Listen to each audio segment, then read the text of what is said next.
after, I'll give you one of my cards that's got it on there too. Okay, we have maps for sale. We haven't sold one in ages. They are maps of all the claims in Tombstone. All the wonderfully overlapping claims. A map of the town that John put together for us. It's about this big. They're $5, and that goes to support the corral. Okay, and excuse me?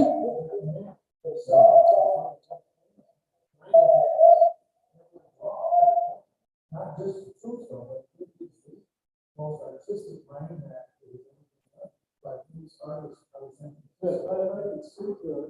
Actually, one of the people who made it was murdered in Charleston. One of the surveyors, he was murdered 6 months later. The map was made in San Francisco at Proctor lithographers, and it was on linen and 5 feet wide. And there's a real copy of it in the Library of Congress. And they scanned the damn thing somehow and made this huge data that we sort of made into this. Okay, and I haven't got one up here, but we've got them in the back. So yeah, it's precious. And you can see the original claims. I believe they made it to show investors who were coming in there, like, ooh, look at. There truly was fortunes to be made there. The map represented that. Yes. okay, Karen, could I have you come up front for a moment?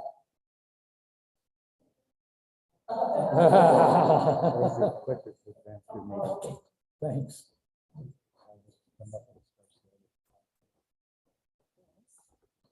Karen does, gosh, now I got to remember the name of the Bounty Trader.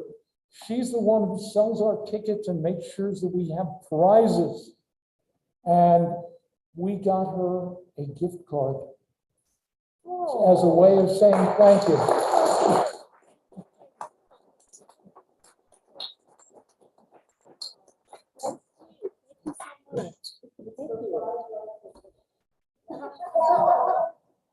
Okay, Madam Trail Boss, have you got anything tonight?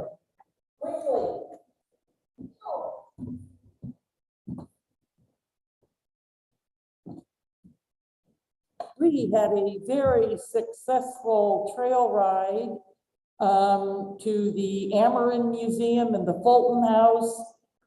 We had a total net of 19 people. I'm just going to go over a quick list of those of you who have submitted for future trail rides. The Arizona Folklore, Cortland Ghost Town, Slaughter Ranch, we've been there. I can cross that off. The Fulton House, I can cross that off. The 1872 Howard Cochise Peace Talk Site in the Dragoon Mountains, return trip to Mescal, to Macockery, Tubac, Calabasas. If you have any idea or a suggestion where you'd like to go, email the sheriff, Doug. He'll get it to me. I just want to say one thing when planning these trips. I'm 100% careful about your safety. Wear good shoes, water. But when we went,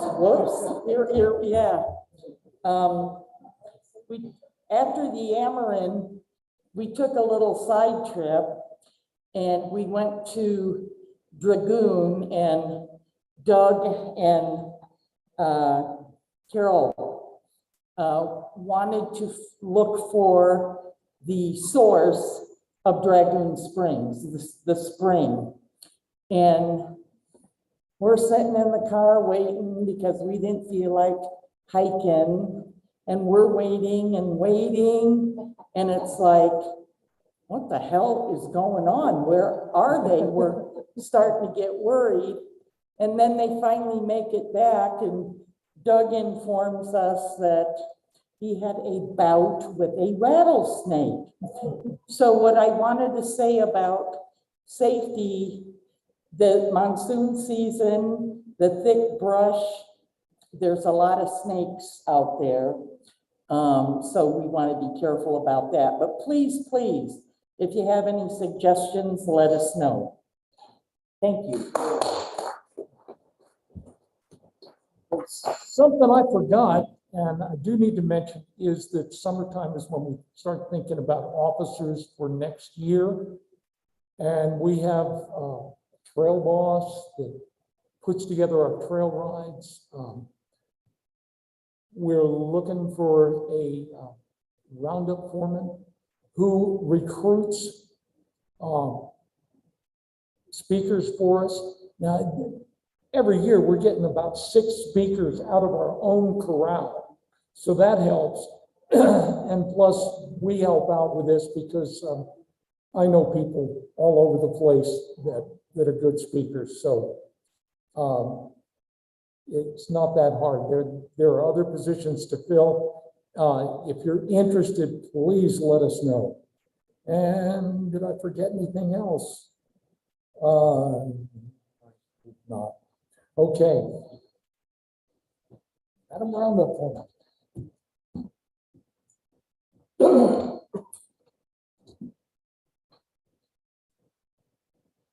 Hi, everybody. Okay, in, what's the date? August, Faith and Marty are going to be telling us about the Empire Range. They've been here before and they give a good show that tell us a lot about the ranch there. John Donahue is going to talk about Frederick Remington, Artist of the True West, in September. And October 6th, Charlie Eisler, is going to talk about the Howard Cochise Peace Talks of 1872. Again, I just want to remind everybody, December's open. Anybody who wants to talk can talk. If they want to show and tell kind of thing, you can do that. Do you have anything you're planning for that day, Drew? For December? December? No, we haven't even talked about it yet. So, yeah, we have in the past done kind of variety show, the show and tell, Right. yeah, just We're gonna generally just- have fun. Maybe even Santa will come. We will see.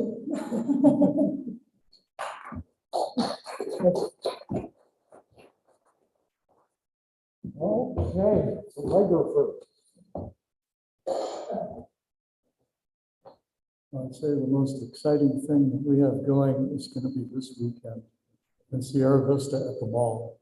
We have something called Sonora Fest, which is going to go for 2 days, nonstop entertainment, music, dancing, an opera singer from Guaymas. It's going to be quite a thing. From 10 o'clock on, it's free. And if you go there and you like mariachi music, ask them to play La Bamba in Veracruz style, and you'll be surprised how nice it is. In Tombstone, we have in the middle of August, we're going to have Doc Holiday Days, which Jonathan, yes, which 2 days for the Sonora? this weekend, Saturday and Sunday, 10 o'clock on. It's fun. You show up, I'll dance with you. Deal. No, it's good. It's back after a couple of years because of the COVID. But the Doc Holiday party in town in the past has been like pay a lot of money kind of deal. And I think this year it will be also, it's different than our usual events. And the rest around the county, Douglas was starting Friday food truck night, except the evil county health people stopped that one. And else, I don't know. There will be more announcements in the Fremont Street Mail, which comes out Tuesday to your email address and will also be posted on the website, cochisecounty.corral.org. Good. Read all about it Tuesday. Thank you. Our corral rep is in North Dakota, claiming that he's gone to a high school reunion, but the only high school in that area is in South Dakota. So, I don't know where it is. Okay, Madam Faro dealer.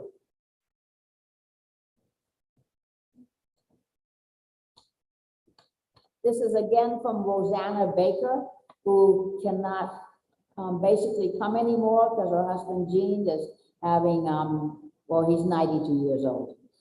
So, and she sends me these reviews because she loves to read Southwest history. The first book is by Gerald Annert, the San Antonio and San Diego Mail Line, the Jackass Mail. On July 1st, 1857, the Post Office Department awarded the first transcontinental mail contract to James E. Birch. This history lesson contains information about the very beginnings of the stage line, the changes in ownership, and the hardships experienced along the way. This was a mail and passenger wagon line from San Diego to San Antonio, pulled by mules during the years 1857 to 1861. The second book is by Harry O'Neill, Trace Alamos, A Place Forgotten. It's from the Cochise County Historical Journal, Fall Winter 2005. This journal can be found through your search engine, and the entire article can be read. The journal's story of Trace Alamos will review the ancient history and take you up to 1875, where Trace Alamos was the largest settlement in what eventually became Cochise County. Jean Baker, her husband, found this area and took the Cochise County Corral, then the Bisbee Corral, on the trail ride to Trace Alamos. The author joined us and was pleased to see the place he had written about. The third book is by Ben T. Trawick, who's right here from Tombstone, John Henry, the Doc Holliday Story. This is a history that gives one a more complete understanding of John Henry's life from the very beginning of his ancestry and the development of his personality with his many experiences and people he encountered along the way. Ben sorts out some differences between myth and facts that have been written. These are references at the end of each chapter. This book is well written and fascinating to read. Also, there's books and magazines to check out on the back table. You just have to fill in a little line. And if anyone has anything that's you haven't brought back yet to the library, if we could bring them next time. Thank you.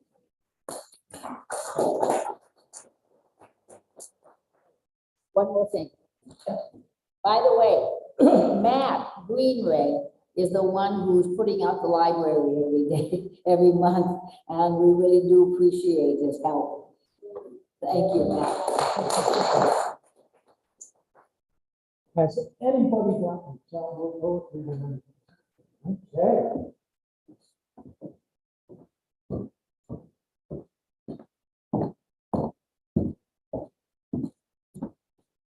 This is only my second homemade one, so be gentle. Poor cowboy. A storm's on the way, round up the crew. It'll sure spook the cattle if it comes through. Keep the noise low, boys, and don't spook them none. Sing to them softly and hope they don't run. 30 days on the trail, you eat a lot of dust. Get up at dawn, hear Cookie's first cuss. Coffee and beans gets old after a while. You can't wait to see a pretty girl smile. You ride for the brand, you do it with pride. And being cold or wet, you take it in stride. For soon it'll be payday and your turn to play. Whiskey and women and a warm place to stay. Some ice cold beer and a nice soft bed. You'll sleep for so long they think you was dead. You'll lose all your money, but do it with joy, because that's the life of the poor cowboy. Wow.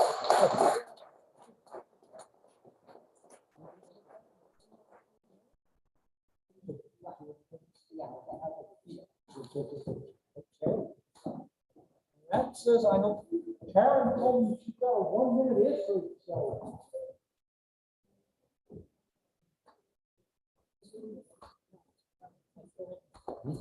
This one's hers. This one's hers, this one's. Then I'll do mine. Thanks, Ray. Okay. Good evening, everyone.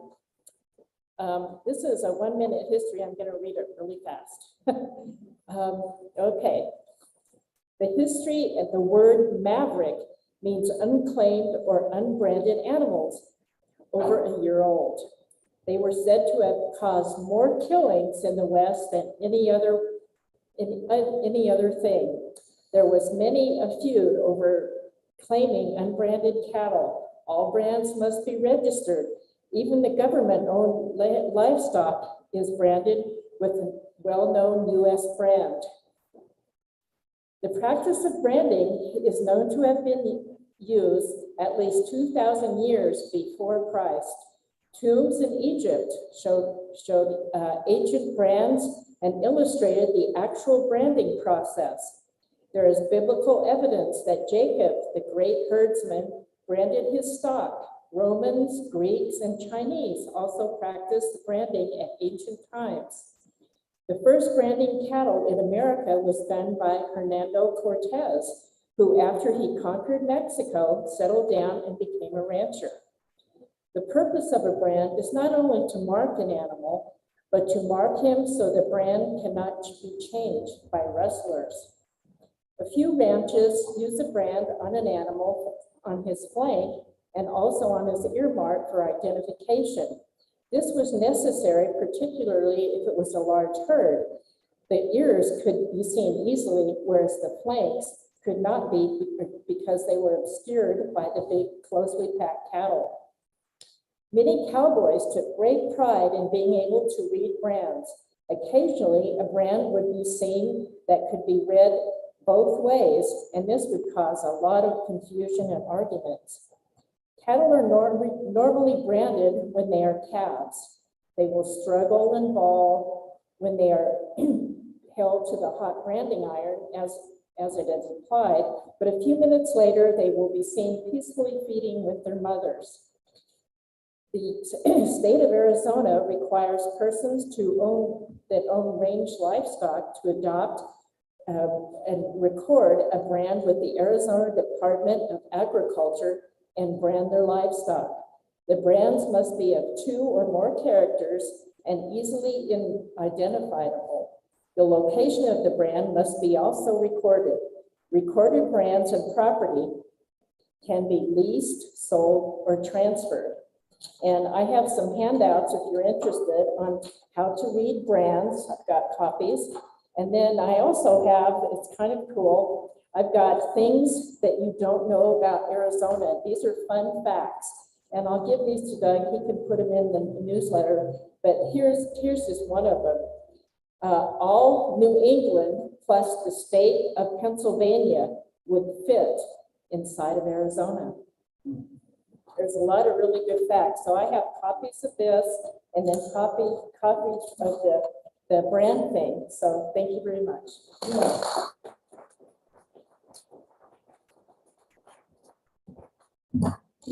Okay, and I've got a 1-minute history and, I've got to find which one is yours. oh, okay.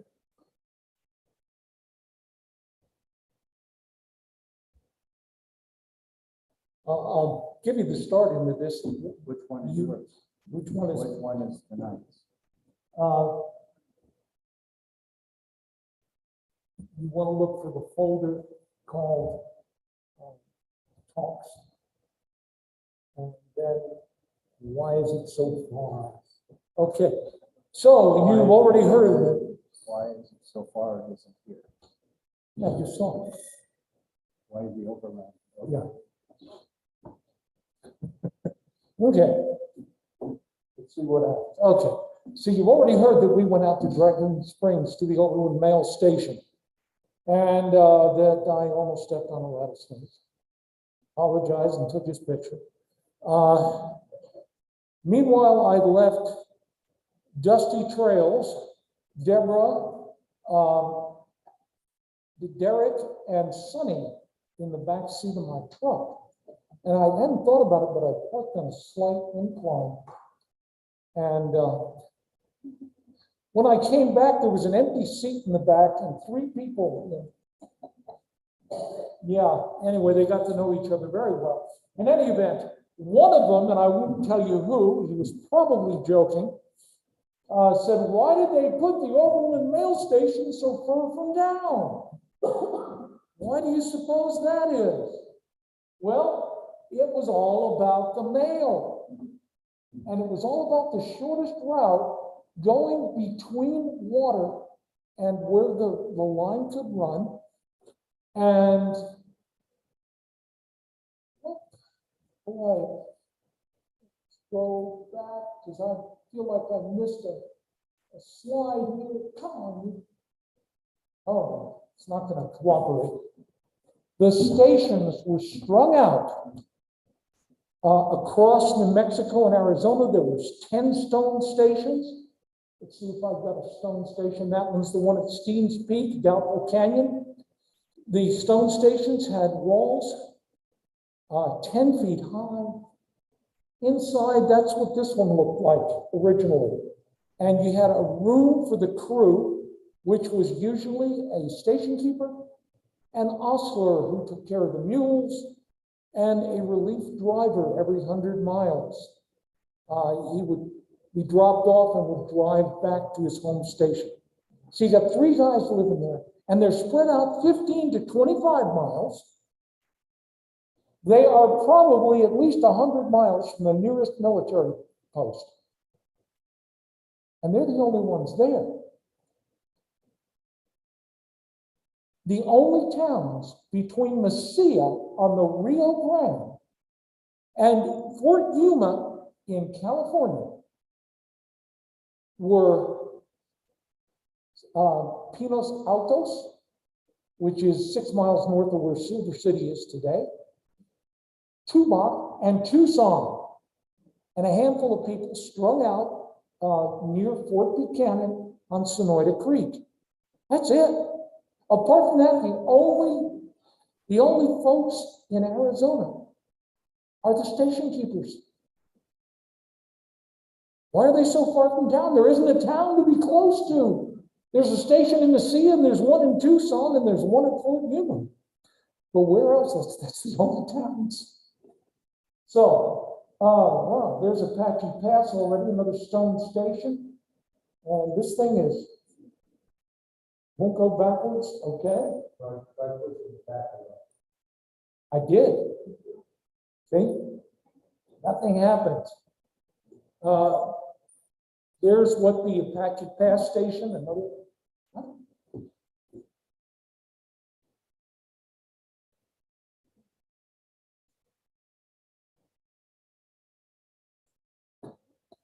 Okay. Yeah, just did it too quick. We'll stop with this one. This one's fine. That's San Simon. Can't exactly find the station. There's garbage there in an area. I know the station was here. I don't know what it was. It wasn't a stone station. And it definitely wasn't adobe because there would be a stone foundation. What we have got, and which people miss, is the cut that goes up and down into the San Simon River. That's the cut. And that's left from 1858.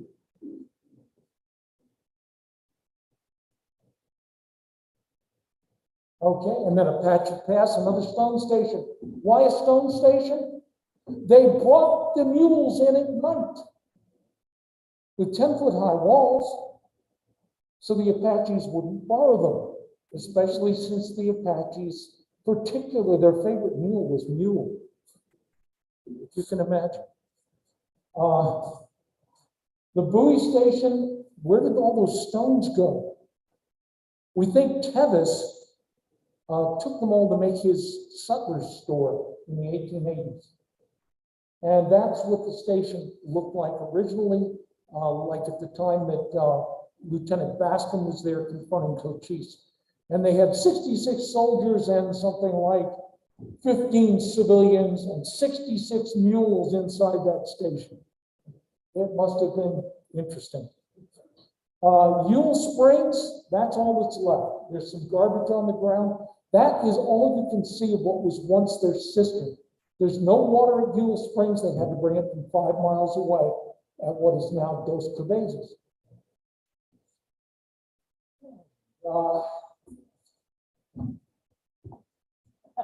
Dragoon Springs. And that view, I'll show you that view in a minute. The graves at the ends have been there since 1858 when the station keepers were killed by their Mexican workers. The only survivor was Silas St. John.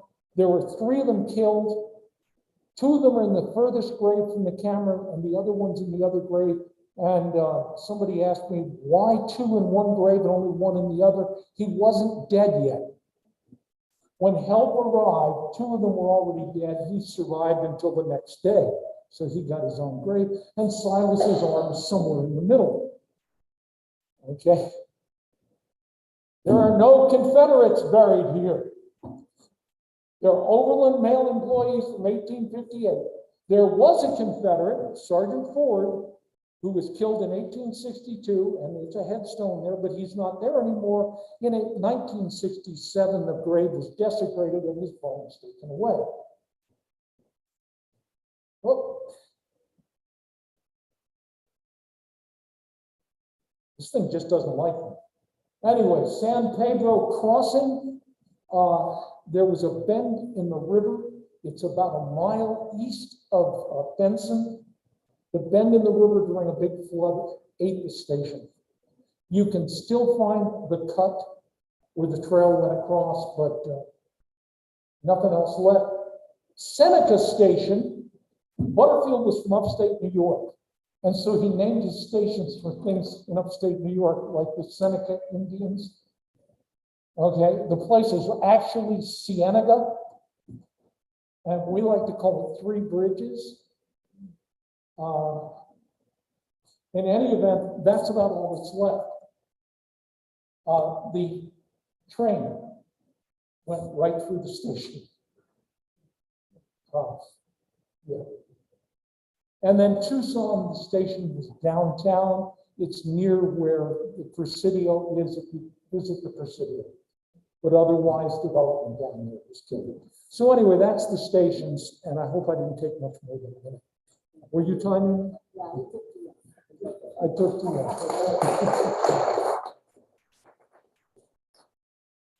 Okay, and I think with that, we are ready for our break.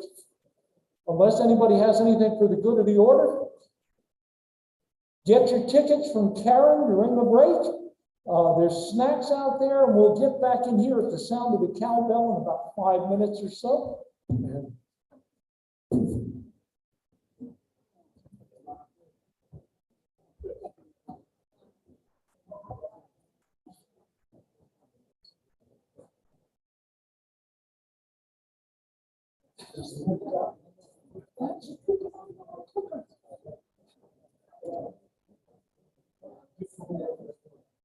This is fun.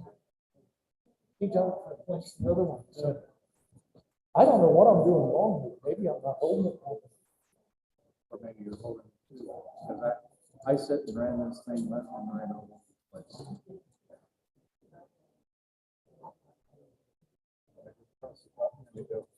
And I don't press the button. I go forward and try to get it back. You were pressing the button. Just like. Yeah, it's possible it's that sensitive. So, and it's Bluetooth, so it doesn't matter where you point. But it will not do, if you sit there and do 3, 4 real quick, it's going to do it at a pace, not going to let you. But I can may say, have accidentally I considered that. you were, I watched your hands. Okay. And I considered that at the time, Yeah. but I could not get it to go backwards. Yeah, I don't know what was happening. There are 2 PowerPoints up. Figure it out. Can you get it to go backwards now? Worked Yeah, fine it for works me. fine for him, it just doesn't work for me. I'm doing good. How about you?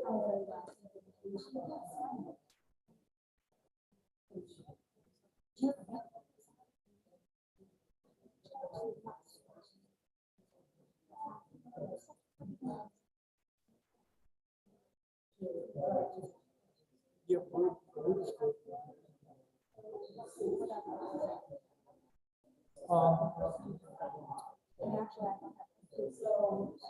You can cut and paste into an email message. Okay. That's one way. You could try it as a JPEG. Okay. What program are you? Do you know what program to use in this one?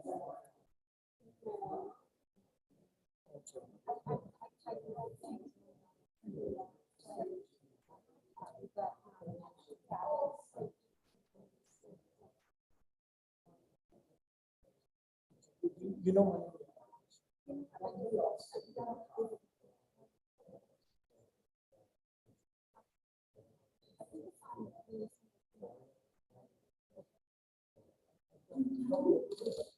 We haven't seen in a while.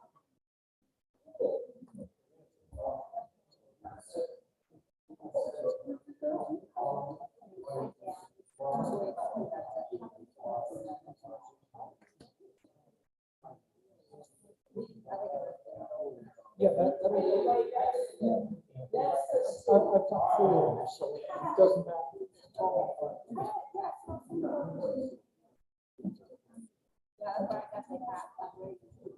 Yeah, it's broken off.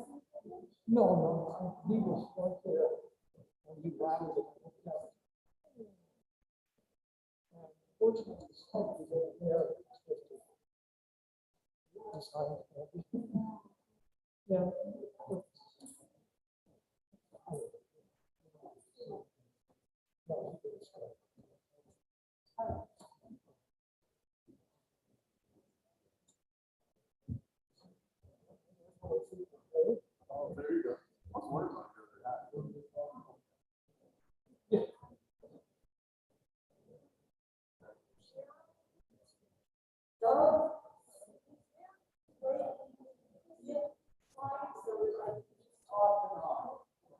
They're just on, off and on. Yeah, I know. We can kill the lights if the speaker doesn't need them. It's going to be better because it'll be straight. You need a ladder.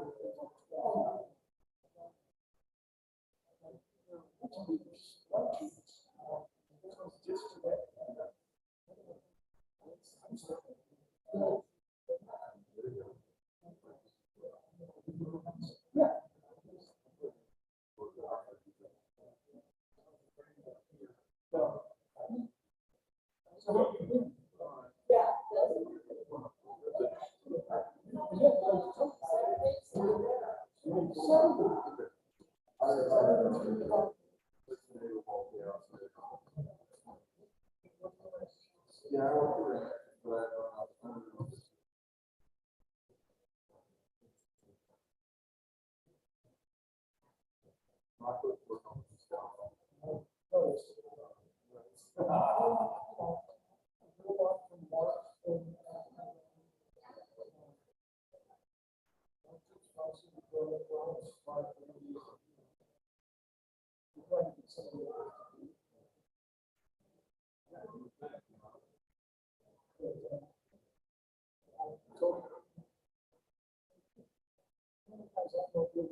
What was History Association? But,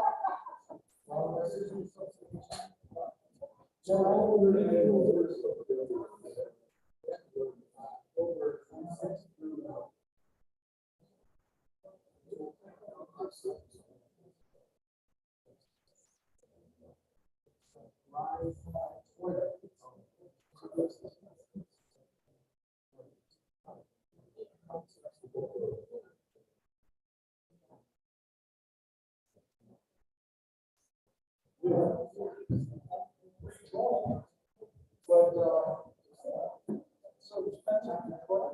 Yeah.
Well, that came from from New York.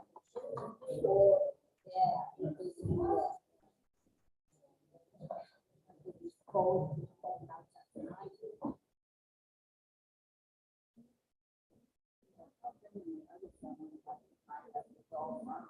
Yeah, oh, my dad was a professor. That's what position was.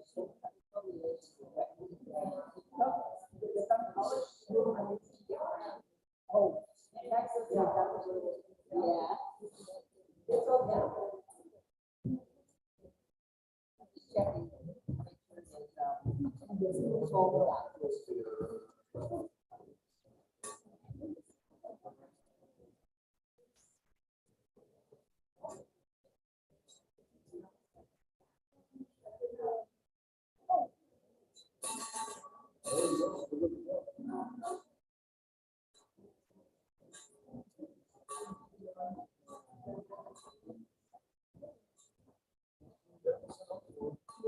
We do get our speaker though.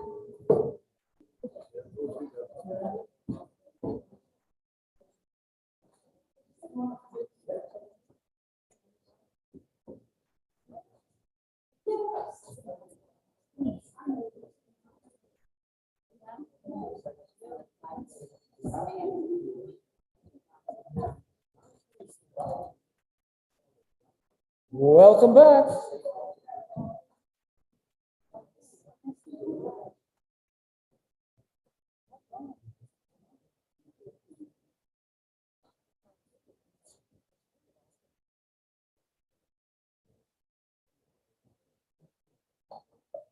Okay, Liz, the floor is yours.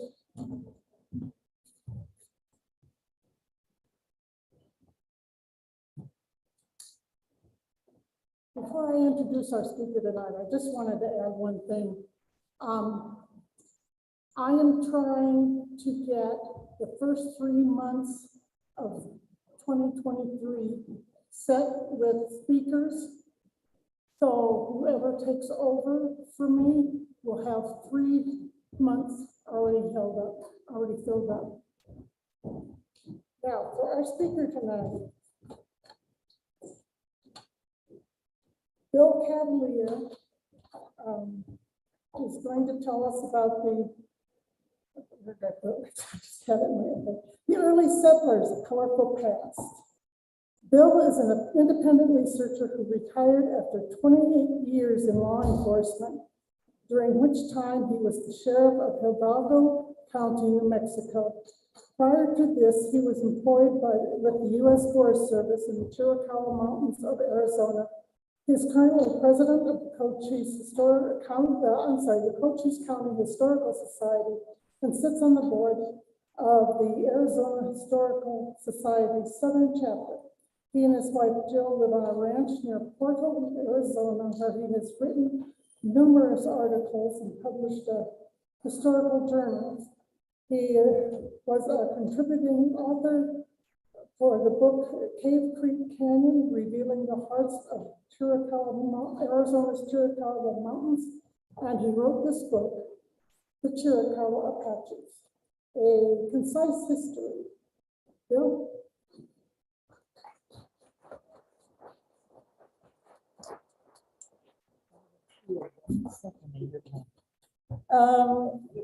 I want to tell you all, today is our sheriff's birthday. So we all want to happy birthday to you.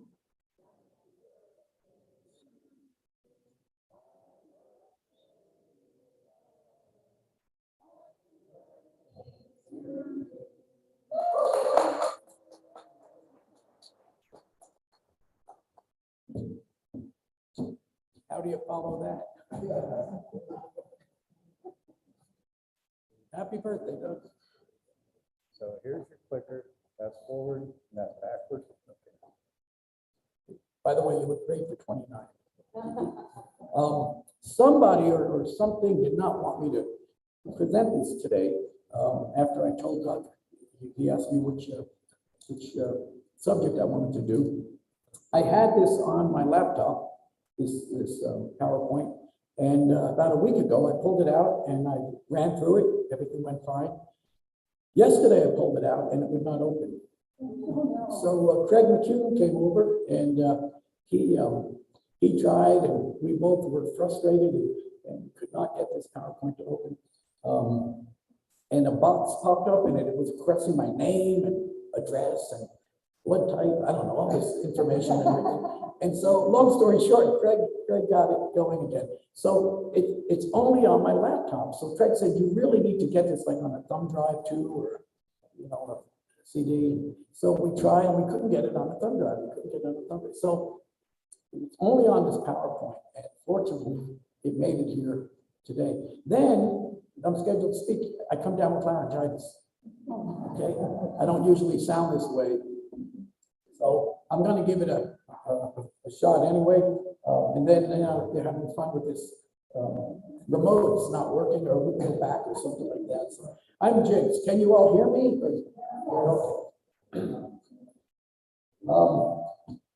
As Liz mentioned, I retired from law enforcement, and back in my deputy sheriff days, I used to patrol the rural areas of Hidalgo County. I don't know how many of you are aware of the Gray Ranch. In the boot heel, what they call the boot heel of New Mexico, sticks down kind of into Mexico and bordered by Cochise County. And so I used to, as I patrolled, I used to find a lot of old homesteads, and I'd get out and explore, or I'd hear of an incident happening someplace, and I'd go out and look for it, you know, your tax dollars at work.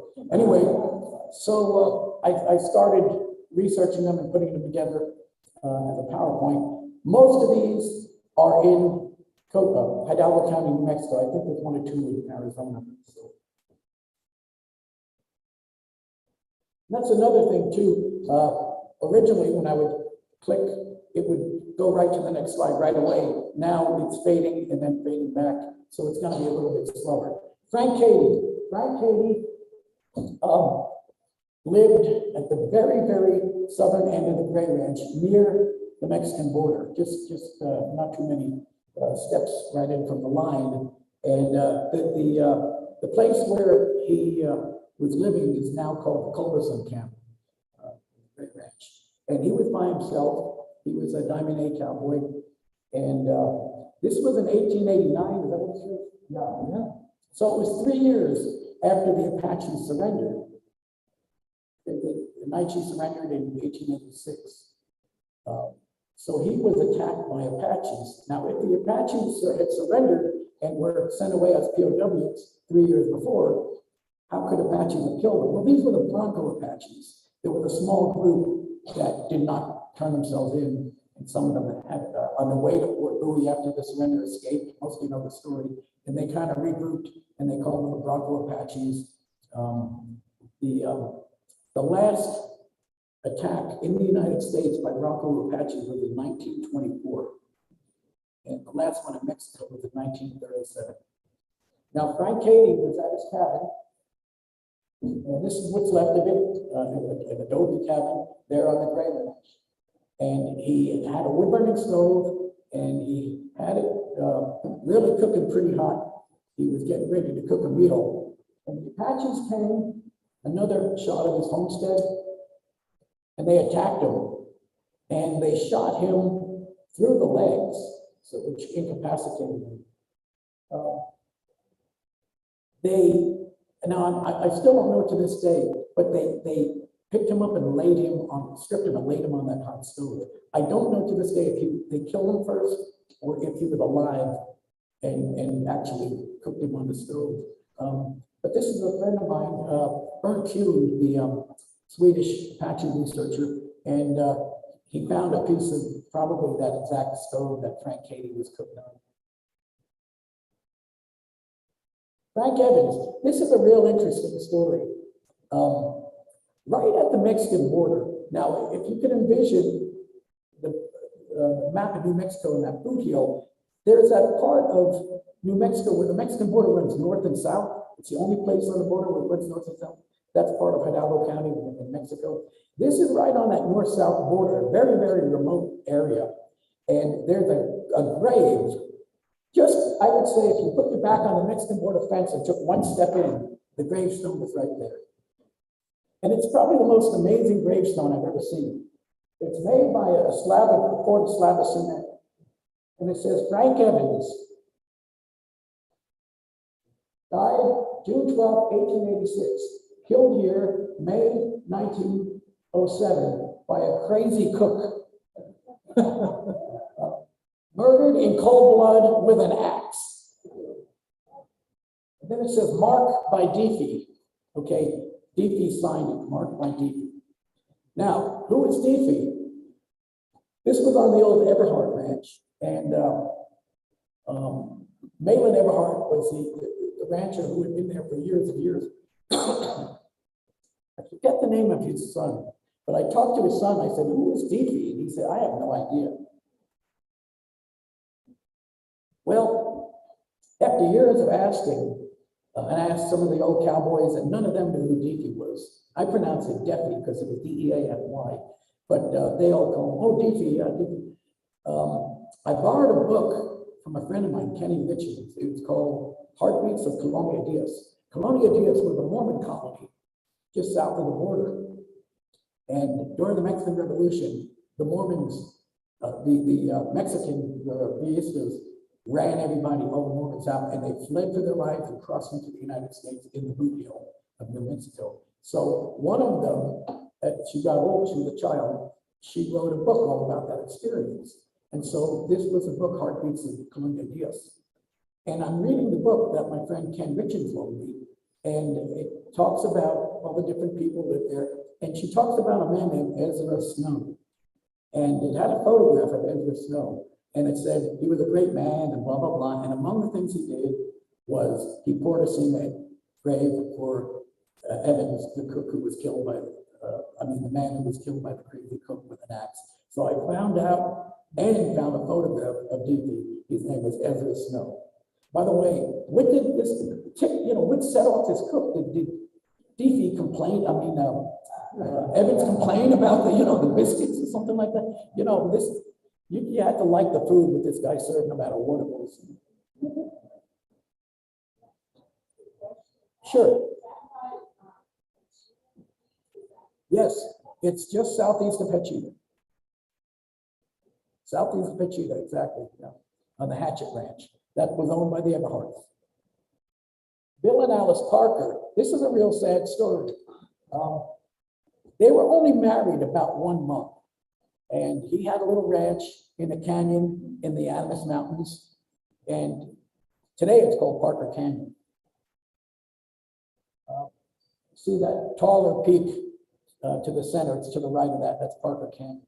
Now, I've been in there and seen the ruins of the homestead. There's a beautiful rock corral that's still there from the era of Bill Parker.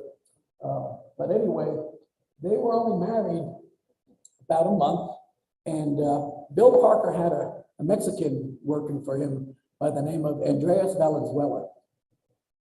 Now, Andreas Valenzuela was a good worker, but his father was a pretty bad hombre. He was wanted for murder in both the United States and in Mexico. Well, Andreas's father came up to visit him one time, and after he left, Bill Parker told him, "I don't want your father coming up here anymore." He said, "I know what he did. He's bad news. I don't want him coming anymore." And he said, "If he comes back, I'm going to call the law." Well, that was Bill Parker's undoing. Bill Parker was out working, and Andreas Valenzuela broke in the homestead, and he got one of Bill Parker's own rifles.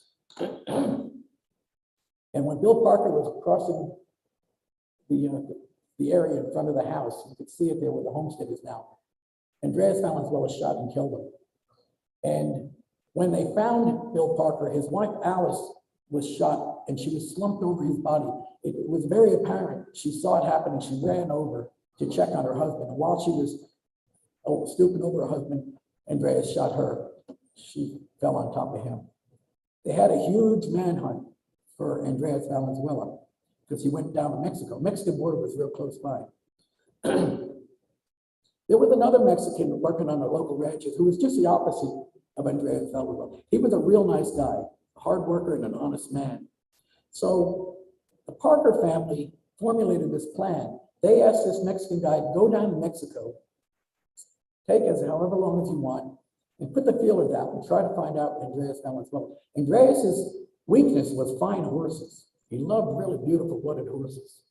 And they said, tell him that on the Culberson Ranch, which just happens to be the same place Frank Cady was killed by the Apaches here before, tell him that there's some beautiful horses there, new ones. The proximity of the border make them real easy to steal. And Andreas Valenzuela fell for it. So he and the other Mexican were sneaking up to the border at night. The other Mexican is in on the plan, remember? And there were a lot of people who were really upset, needless to say, about Bill and Alice being murdered. And they would go out and patrol the border, hoping to find Andreas. And the problem with this plan was they kept it too quiet. Because as the two Mexicans approached the border, it was late at night and they could see the headlights of a Model T or some kind of old car back then. Somebody patrolling, and Andreas said, I don't like the looks of this. And he turned around and he left. And he was never caught. And the other Mexican came back and said, we were that close to catching him, but somebody blew it by driving around with their headlights. So he was never found. If you go to the cemetery in Cochise, you can see by the dates of death, they both share the same day when they were both murdered.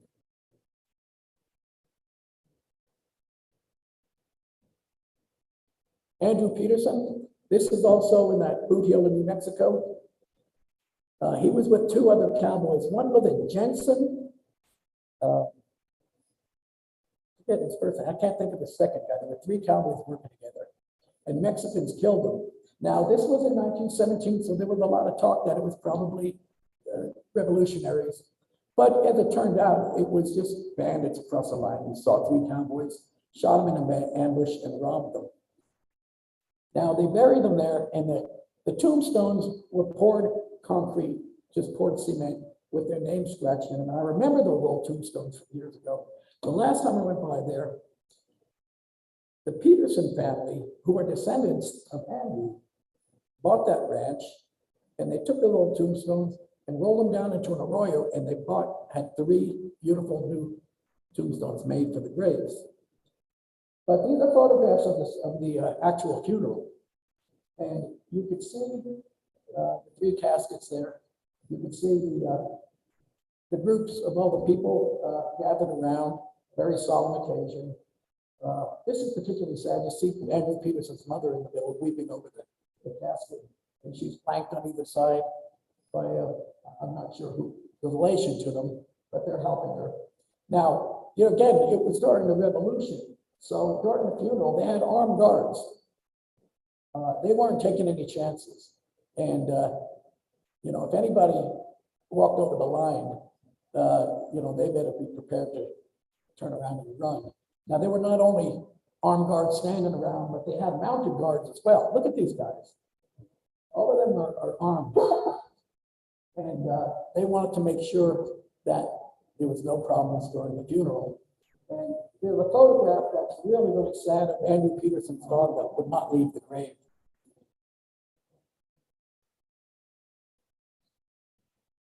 Ross Sloan, 1924.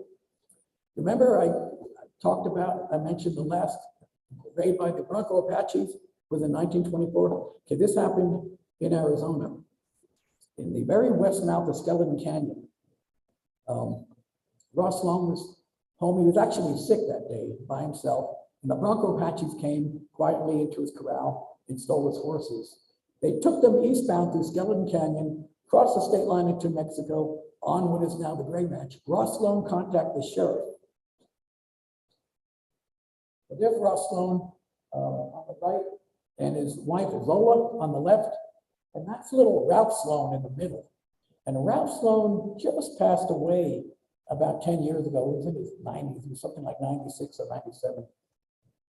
Again, Bernd Kuhn, the Swedish Apache historian, interviewed him on a video. Doug, we Americans, researchers need to watch out for the Swedes. I'll tell you what, they're doing a heck of a good job. But at any rate, this is Skeleton Canyon, a photograph taken back around 1924 raid. And this is a Sloan ranch house, which is still standing today. It was purchased from the Sloans by the Snewer family. And the Snewers there were living there forever. They lived there for many, many years, up until recently when they sold it to Stanley Kroenke, a billionaire, originally out of Missouri and now headquartered in Colorado. So their ranch foreman lives in the house now. I think you know him, Kathy, don't you? Here's the sheriff. This is Oscar Allen. Oscar Allen, they said he was a tough guy. Said he wasn't real big.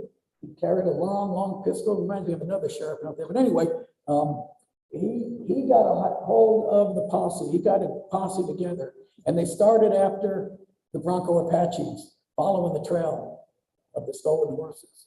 And they went through Skeleton, onto the Gray Ranch, through the Animas Mountains, into the Hechita Valley, and they found the trail going up on a hill right against the Mexican border. And they could see the Apaches up there. They tried to circle the mountain, but the Apaches saw them. The Apaches escaped real quick into Mexico. Just as the posse surrounded it, this posse caught one of the Apache women. Well, what are they gonna do with her? So they let her go. But they went into the camp. And I was fortunate with Bernd Kuhn again, the Swedish guy, wanted to interview anybody who related to people on this posse. Well, I knew a lot of guys who, their either fathers or grandfathers were on the posse. And so we went around and he interviewed them. And a fellow by the name of Gene Chadbourne, I don't know how many of you know Gene, I know Craig knows Gene. His grandfather was on the posse, and they went into the Apache camp, and there was a riata. And he took that riata and he kept it. And Gene was nice enough to let me actually hold this riata that the Apaches had in their hands. So that was kind of, for somebody who studied Apaches, that was kind of neat for me to actually hold that.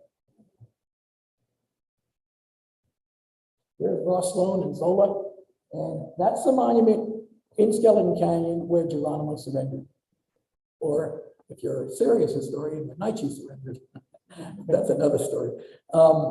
When they surrendered to General Nelson Miles, Miles knew that it was a very, very historical day. It was historically significant because every other single Indian tribe in the United States, the entire continent, coast to coast, had already surrendered. The Chiricahua Apache were the last holdout. So when they surrendered, that forever ended the Indian Wars in the United States. Now that pile of rocks is still there. It's significantly lower because people would go on there and they would take a rock as a souvenir.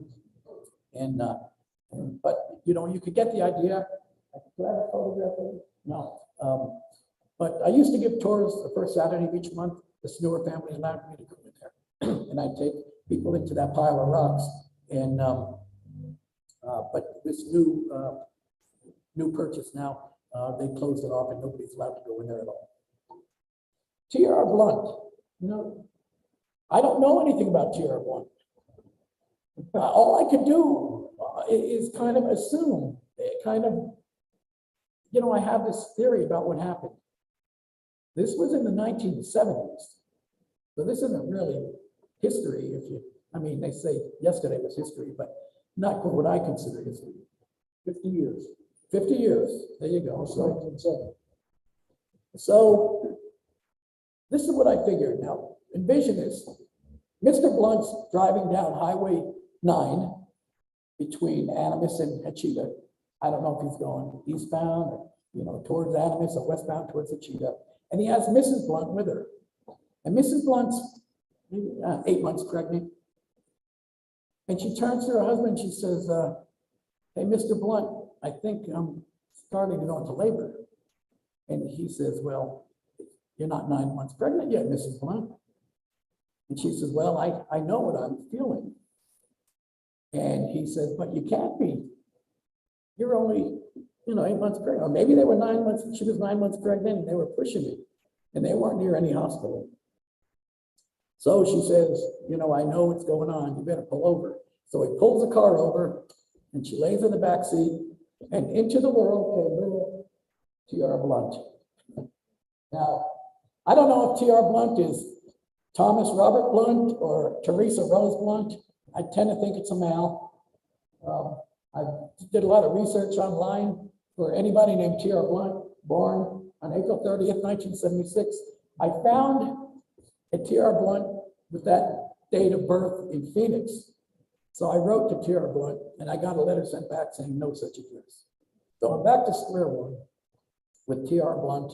Just kind of an interesting story, but they went back after the baby was born with a sack of cement and poured that right where the baby was born. T.R. Blunt poured here. And it's right there on the side of the highway on Highway 9 between Animas and Hachita, New Mexico. So those are the kind of things I used to come across back in my deputy years. And that concludes my presentation. Thank you very much for inviting me here today.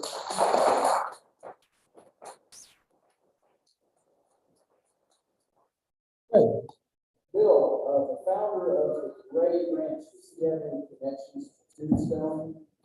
Yes, Michael Gray. Michael Gray, who was Justice of the Peace in Tombstone, he was on the surveyed lot committee. What did they call that? When they were selling the lots, and there was a big lawsuit about that, but they named it after him, Michael Gray.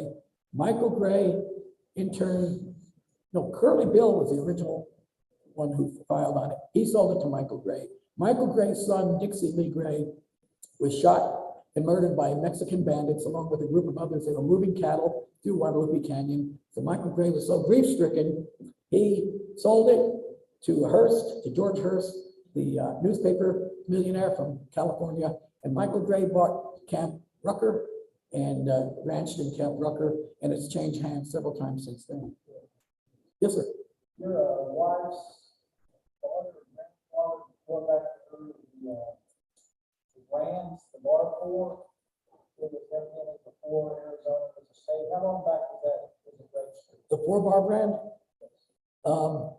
He's referring to my cattle brand. I am not exactly sure the year it was registered. And in all honesty, it's probably not that hard to find out. I just know it was pre-statehood. I had the cattle inspector come over, we're shipping calves. And brands are in the 20,000, each one has a number. And he goes, brand number 712. He goes, that's an old brand. He said, don't ever sell that. And I said, no, I'm not planning on ever selling that brand. But yeah, that's a good question. I'd like to find out exactly when it was. It was my wife's great-grandfather who registered it. Pre-statehood, pre-1920. Good questions. Anybody else? Bill? Yes. This is kind of off the track for my question. Where is Naichi buried? Naichi is buried on the Mescalero Reservation in south central New Mexico. And in 1913, when the Chirocawas were freed as POWs, they were being held at Fort Sill. They were given the option of either, well, they all wanted to go back to Arizona, but the governor wouldn't allow them. So the Mescalero Apaches offered them to come onto their reservation near the current town of Ruidoso, New Mexico. And so about 75% went to the Mescalero Reservation, and the other 25% stayed at Fort Sill because, some of them were young and that's all they knew. That's the land they remembered, and they had owned property there and all that. And there's a section of the Mescalero Reservation called Whitetail that's closed to the public, and that's where Naichi's buried. He worked as a scout in his later years, and so he has a military headstone, but it's in the Whitetail Cemetery, closed to the public. Thanks. Yes.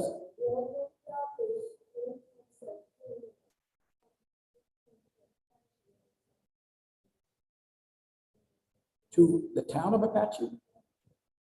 The town of Apache by rodeo? Oh, I thought you meant some of them that moved there like a reservation, yeah. That was the 1924, that was the same incident as Ross Sloan. They came up the Palacio Mountains out of Mexico, came down Post Office Canyon, went into Skull Canyon where the Nolans were. The women were in the house and they grabbed the rifles to protect themselves as the Apaches approached. The men were at the San Simon Cienega cutting hay at the time, and the dogs started barking, and the Apaches didn't bother them. I think they realized the women had rifles, so they left. They hit a place called the Cummings Ranch. Nobody was home when they got there. For some reason, the Apaches tore the mattresses open and pulled all the stuffing out of the mattresses. From there, they went to the Ross Sloan Ranch, stole the horses, and that's where the possum went after them. Yeah, that again, I know I'm mentioning Bern Kuhn a lot, but he wanted to see all those places. I don't know how many of you know Bill Clute. He just passed away a couple of weeks ago. The Cummings place is on his ranch. And I brought Bern Kuhn to talk to Bill Clute, and Bern said, you know where the Cummings Ranch is, the homestead? And Bern said, Bill Clute said, I have no idea, but we have a pasture called the Cummings pasture. And Bern said, really? Well, that's good. So he took us in his Ranger, and we went around and we found the foundation, like real low to the ground, and we found the Cummings place where the Apache was hit. So we had found all of them, the Nolan, the Cummings, and the Sloan place, of course. Good questions. Anybody else? Nothing else? Okay, well, again, thank you for inviting me. Appreciate it. Well, Bill, hang on. We have got a gift for you again. Have you got a full set now? Okay. And you get to help her We pull. get to draw the raffle tickets. We have We have 16 items out there. People generously donated a lot of things. So I'm gonna call 16 numbers. 16 numbers. And our speaker is gonna draw them, and I've been mixing them all through the lecture, so here we go. And I can move now.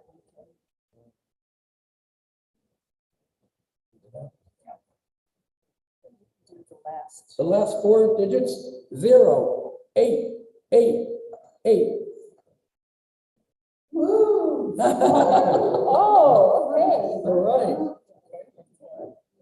You got a 2023 Ram pickup. Yeah, so you need to go back and pick what you want, because each person chooses.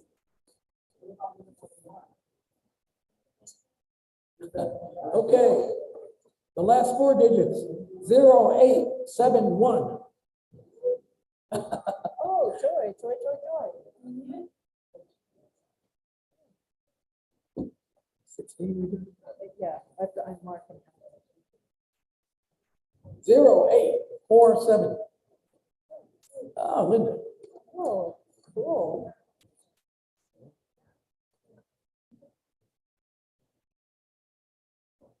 Zero 0902. Ron?